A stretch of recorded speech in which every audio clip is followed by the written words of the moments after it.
호세아 9장 1절로 9절까지 합독하시겠습니다. 이스라엘아, 너는 이방 사람처럼 기뻐 뛰놀지 말라. 내가 음행하여 내 하나님을 떠나고 각 타작마당에서 음행의 값을 좋아하였느니라. 타작마당이나 술틀이 그들을 기르지 못할 것이며 새 포도주도 떨어질 것이요 그들은 여호와의 땅에 거주하지 못하며 에브라임은 애굽으로 다시 가고 아수르에서 더러운 것을 먹을 것이니라. 그들은 여호와께 포도주를 부어드리지 못하며 여호와께서 기뻐하시는 바도 되지 못할 것이라. 그들의 재물은 애곡하는 자의 떡과 같아서 그것을 먹는 자는 더러워지나니 그들의 떡은 자기의 먹기에만 소용될 뿐이라. 여호와의 집에 드릴 것이 아님이니라. 너희는 명절날과 여호와의 절기의 날에 무엇을 하겠느냐? 보라, 그들이 멸망을 피하여 갈지라도 애굽은 그들을 모으고 노브는 그들을 장사하리니 그들의 은은 귀한 것이나 찔레가 덮을 것이요 그들의 장막 안에는 가시덩굴이 퍼지리라. 형벌의 날이 이르렀고 보응의 날이 온 것을 이스라엘이 알지라. 선지자가 어리석었고 신에 감동하는 자가 미쳤나니 이는 내 죄악이 많고 내 원한이 큼이니라. 에브라임은 나의 하나님과 함께한 파수꾼이며 선지자는 모든 길에 친 새 잡는 자의 그물과 같고 그의 하나님의 전에는 원한이 있도다. 그들은 기브아의 시대와 같이 심히 부패한지라. 여호와께서 그 악을 기억하시고 그 죄를 벌하시리라. 아멘. 이스라엘 백성들에게 중요한 것은 오늘 본문에 이제 타작마당에서 추수하는 장면이 나오는데 그들에게 이제 중요한 것은 추수 자체가 아닙니다. 그들에게 중요한 것은 이제 하나님께로부터 받은 구원이지요. 이스라엘 백성들은 하나님의 구원을 기뻐하는 사람들이었습니다. 그리고 또 기뻐했어야 되는 거죠. 처음 구원받았을 때는 참 기뻐하는 사람들이었는데 이 사람들이 이제 애굽에서 구원받아서 얼마나 기뻐했습니까? 그러나 가나안 땅에 들어와서 그들은 아주 얼마 되지 않아서 변질되고 말았습니다. 지금 여기 추수하는 때는 언제냐면 이스라엘 백성들은 항상 이 절기와 관계가 되어 있습니다. 처음으로 보리를 추수하는 때는 6월절 그리고 이어서 하는 그 무교절 때입니다. 그 다음에 이때는 어린 양의 피로 구원받은 것을 기뻐하고 감사하는 거죠. 근데 보리 추수가 다 끝났을 때는 시내산에서 하나님과 언약을 맺음으로 하나님의 그 율법을 받지요. 그리고 하나님의 그때 이제 비로소 더 정식으로 하나님의 백성이 된 겁니다. 나라에도 세 가지가 있어야 되지 않습니까? 주권과 영토와 백성이 있어야 되는데 그 주권에 해당되는 것이 이제 법입니다.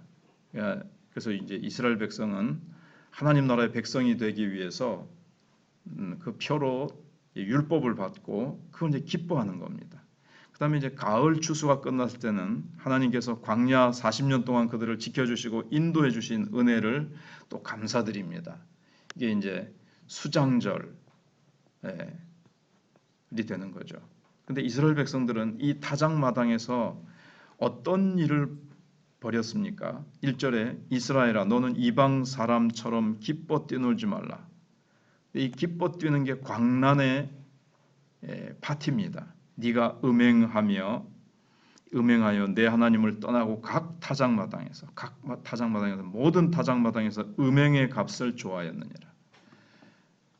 이제 그러니까 이제 가나안 땅에 들어가서 가나안 사람들은 어떻게 농사를 짓는가 보자 하니까는 그들은 바알 신을 섬깁니다. 바알이 비를 내리고 농사를 잘하게 해준다고 가나안 사람들은 믿고 보니까 농사가 잘 되는 것 같아요. 우리도 바알 신을 섬겨야 되겠다 싶어서 그런데 바알 신을 섬기는 제사 절차 중에서 이제 음란한 행위가 있습니다.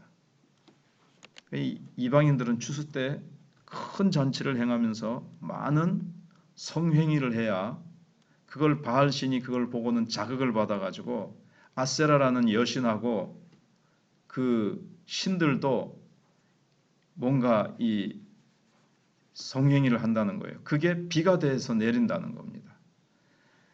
그래서 다음 해에도 많은 추수를 거둘 수 있다고 그렇게 생각했거든요. 근데 가나안 족속들의 이게 추수법이고 이제 바알의 추수법입니다. 근데 이스라엘 백성들도 그걸 이제 따라했다는 거죠. 가나안 사람들이 농사가 잘 된 것은 따라서 그들도 이제 막 해보니까 이제 막 추수가 정말 막 잘 됐거든요. 근데 이것은 하나님의 구원이 아니었습니다. 정말 그들이 중요하게 생각하는 것은 그 곡식 자체였습니다. 곡식 자체. 하나님이 우리에게 애굽에서 건져내신 그 구원을 기뻐하고 이 구원받은 우리에게 하나님이 선물로 주신 것이 이 추수다 이렇게 생각을 해야 되는데 구원은 온데간데 없고 그냥 곡식 잘 되는 거, 우리가 잘 먹고 잘 사는 거 이것만 이제 기뻐하고 가나안 백성들처럼 돼버린 거죠. 이스라엘 백성들이. 그리고 하나님이 추수를 잘 되게 해주신다. 이거를 바라보지 않고 우리도 가나안 백성들처럼 저렇게 따라서 이제 막 바알 신을 기쁘게 했으니까 다음 해에도 추수가 잘 되겠지. 이렇게 이제 똑같이 돼버린 거예요. 이스라엘 백성들도. 그래서 하나님께서는 이것을 음행의 값이라고 말씀을 하십니다. 그건 내가 추수를 잘 되게 해준 거지 바알이 잘 되게 해준 거냐? 그거는 음행의 값이다. 너희들이 나를 떠나서 음란한 행위를 통해서 추수가 잘 된 것으로 너희들이 그렇게 믿고 있는데 그거는 그런 식으로 너희들이 행동했기 때문에 그거는 내가 준 선물이 아니야. 음행의 값이야. 이렇게 하나님이 하시는 겁니다. 물론 근본적으로 하나님 주셨는데 바알이 줬다고 생각하고 음란한 행위를 통해서 얻었다고 생각을 하니까 이게 이제 음행의 값이 된 겁니다. 그래서 하나님의 구원을 소중히 붙드는 자는 그렇지 않죠. 그의 삶 모두가 구원의 선물입니다. 그러나 구원은 둘째고 이 세상에서 자기 욕심대로 살기 위해서 믿는 형식은 갖추지만 이스라엘 백성들도 뭐 절기도 지키고 제사도 드리지만 그러나 세상 사람들이 하는 방법대로 또 하는 거예요. 그게 이제 바알 신도 섬기고 여호와도 섬기고. 그러나 실제로는 바알 신이 섬기는 게 마음이 더 가는 거죠. 여호와 하나님을 섬기는 것은 형식이고.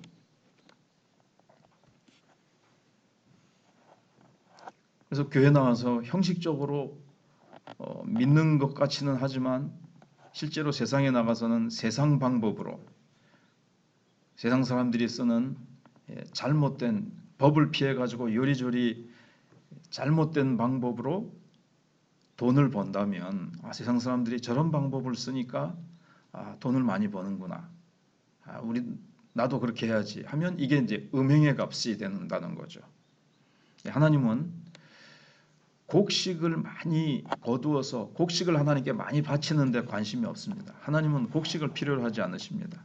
하나님의 관심은 우리의 삶과 우리의 마음을 받기를 원하십니다. 근데 우리는 우리의 삶과 예배를 자꾸 이제 분리시킨 거죠. 이스라엘 백성이 그랬고 지금도 뭐 주일날 예배 내가 한번 드리고 월요일부터 토요일까지는 내가 뭐 어떻게 살든지 상관없다. 이렇게 살아가는 썬데이 크리스찬들은 깨끗하지 않은 삶을 살면서 아무리 주일날 예배를 드려도 그 예배를 하나님 받지 않으신다는 거예요. 삶과 예배는 분리되지 않습니다. 삶이 깨끗하면 예배도 깨끗한 거고 삶이 더러우면 예배도 더러워지는 겁니다. 그러니까 삶이 깨끗하지 않으면 하나님은 그 예배를 받으실 수가 없는 거죠. 가인처럼. 그래서 하나님께서 이제 이러한 이스라엘에 대해서 어떻게 하실 건지를 말씀을 하시는데 첫째는 더 이상 가나안 땅에 곡식과 포도주를 먹지 못한다고 말씀하십니다. 2절에 타작마당이나 술틀이 너희를 기르지 못할 것이요. 지금까지 하나님은 이스라엘 백성들이 세상에 빛과 소금 되라고 좋은 곡식과 포도주로 길러 주셨어요. 그런데 이제 너희들이 이렇게 빛과 소금이 되지 못하면 너희들의 존재의 이유와 가치가 없다. 내가 좋은 거 안 주겠다 이거죠. 새 포도주도 떨어질 것이다. 이렇게 하나님 말씀하십니다. 하나님께서는 원래 이들에게 참 좋은 그 광야에서 무화과 나무나 또는 포도나무로 하나님이 참 심어서 키우시고 그 열매를 기대했는데 영 안 좋은 열매에다가 이게 무화과 나무가 아니라 잡초가 돼버린 겁니다. 하나님께서 그런 자들에게 뭐하러 비싼 곡식과 포도주를 주어서 키우시겠습니까? 그럴 필요가 없는 거죠. 그러니까 하나님 앞에서 참 귀한 자들은 하나님 백성의 독특한 맛을 잃지 않고 사는 자들입니다. 그것은 바로 구원에 대해서 감사하고 구원에 대해서 기뻐하는 그런 삶과 마음이 바로 하나님 백성의 독특한 맛인데 그건 이제 잃어버린 겁니다. 두 번째는 그들이 다시 이방에 포로되어 갈 것이라고 말씀하십니다. 3절에 그들은 여호와의 땅에 거주하지 못하며 여호와의 땅이 가나안 땅입니다. 하나님이 주신 땅인데 거기서 쫓겨나게 됩니다. 에브라임은 애굽으로 다시 가고 아수르에서 더러운 것을 먹을 것이니라. 에브라임은 북이스라엘을 상징하는 말이죠. 그런데 애굽으로 다시 간다는 건 사실상은 아수르로 가는 거죠. 포로되어 간다는 뜻입니다. 그리고 거기 가서 더러운 것을 먹는다. 율법에 먹지 말라고 한 것이 있죠. 돼지고기라든가 이런 거. 근데 할 수 없이 아수르에 끌려가 가지고는 먹을 것이 없으니까 그걸 먹을 수밖에 없는 비참한 생활로 굴러떨어지게 될 것을 심판받게 될 것을 하나님 말씀하십니다. 하나님께서 가나안 땅에다가 심으시고 가나안 땅에서 그 주변에 있는 나라들에게 제사장 나라로서 하나님의 영광을 드러내라고 심으셨는데 그렇게 되지 못하니까 하나님께서 다시 파가지고 그냥 다시 포로되어서 흩어버리시고 없애버리시는 거죠. 너희들은 존재 이유가 없어. 그래서 북이스라엘은 포로 잡혀가서 없어지게 되는 겁니다.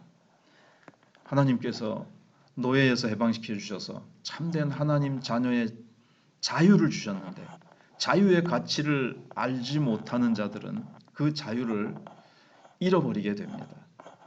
하나님이 그 자유를 빼앗아가 버리시는 거죠.